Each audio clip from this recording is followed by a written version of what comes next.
Hello, everyone. It's Anthony Bandiero here, attorney and senior legal instructor for Blue Gold Law Enforcement Training, bringing you another roadside chat. This question comes from an officer in New York, and he's basically said, "Hey, can we detain passengers during a traffic stop?" And the officer says, "Hey, look, I'm trying to get some clarity here. What I'm specifically looking for is at what point during a vehicle stop can you physically detain all passengers and occupants inside a vehicle? My department and the district attorney's office are split. Half say you cannot stop any passengers unless you have reasonable suspicion that they committed a crime, independent from the vehicle stop and the driver. The other half believe that you can detain passengers if you have any reasonable suspicion, whether it comes from the driver interview, driver's actions, etc., or you can articulate specific reasons for officer safety. I greatly appreciate your assistance." All right.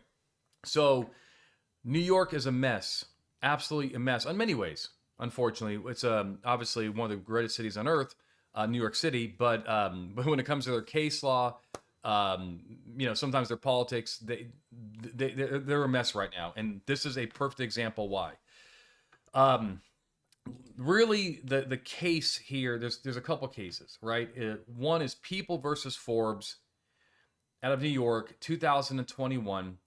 And they said that even assuming that requiring passengers to stay in a vehicle is more intrusive than requiring them to exit it, such intrusion cannot outweigh the significant safety concerns for the police officers conducting a lawful stop.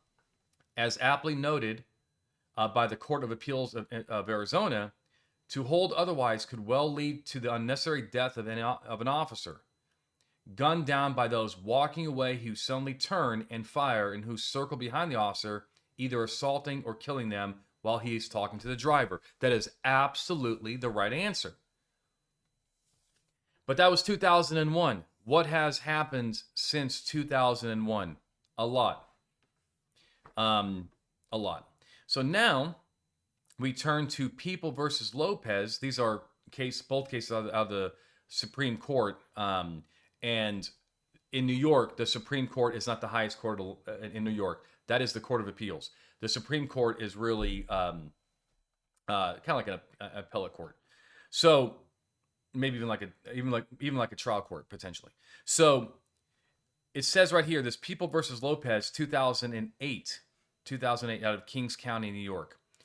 It said that while the law is settled that upon a valid stop of a motor vehicle for traffic violations, the police may order the driver and all passengers out of the vehicle until the stop is concluded, right?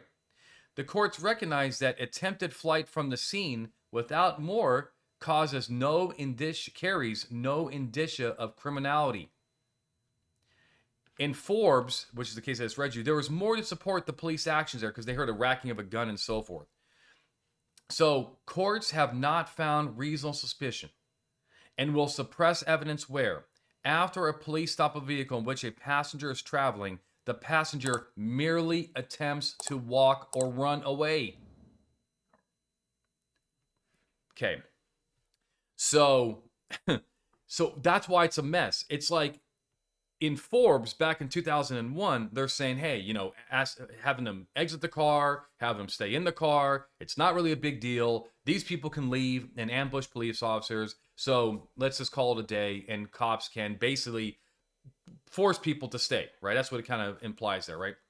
And then we have the Lopez case, which says, hey, yeah, they're seized, but you can't do anything about it if they try to walk away, is really what they're saying here. If they're trying to walk away, or even run away, which is crazy to me, then you need something more to actually put hands on them.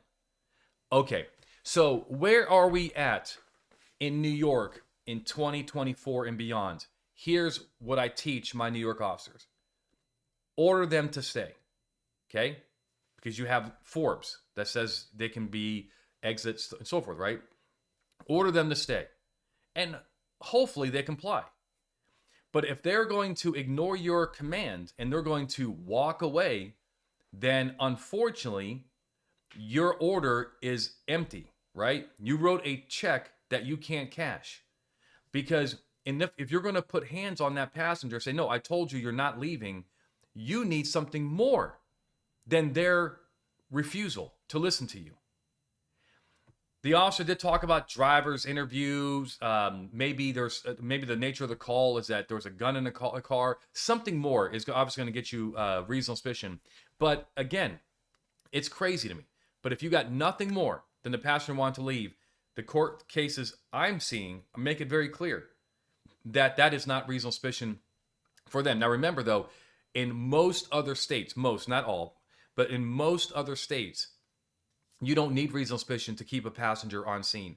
That's Maryland versus Wilson. And basically, the whole detention of them. Well, we have Brennan also, California versus Brennan, or Brennan versus California, that says that detaining a passenger, seizing a passenger, really the right word is seizing. Seizing a passenger is they're already detained, right, and seized as a matter of course for the traffic stop, and continuing that detention or seizure is de minimis. So that's what should be going on in New York, but it's not. So at the end of the day, the takeaway is this.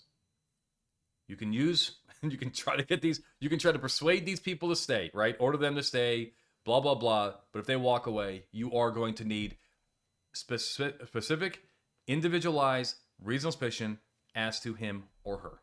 If you don't have it, they are allowed to leave in New York. All right? All right. If you like this video, you know what to do, right? I'm trying to help you get it right every single time. If you have a question for us at Blue to Gold, go to bluetogold.com. And until next time, my friends, you stay safe.